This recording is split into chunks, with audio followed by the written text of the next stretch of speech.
حدیث نمبر 249 249 عن ابی سلمۃ عن ابی ہریرہ رضی اللہ عنہ انہ کان یصلی لہم۔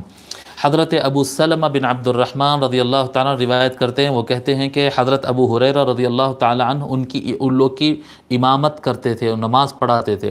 فیکبر کلما خفض ورفع، اور ابو ہریرہ کا طریقہ یہ ہوتا کہ جب کبھی وہ نماز میں جھکتے یا اٹھتے تو ان کا طریقہ یہ ہوتا کہ وہ تکبیر کہتے، حرکت کے ساتھ وہ تکبیر کہتے۔ فَإِذَا انصَرَفَ، جب وہ نماز پڑھ کر پلٹتے، ختم کر کے پلٹتے، قال انی لاشبہکم صلاۃ برسول اللہ صلی اللہ علیہ وآلہ وسلم، میں تم سب کے درمیان سب سے زیادہ رسول اکرم صلی اللہ علیہ وآلہ وسلم جیسی نماز، یعنی سملر نماز پڑھتا ہوں، ان کے طریقے کے مطابق نماز پڑھتا ہوں۔ اور یہ حدیث متفق علیہ ہے، اتفاق سے یہ دونوں احادیث شریفہ سابقہ چیپٹرز میں بھی گزر چکے ہیں۔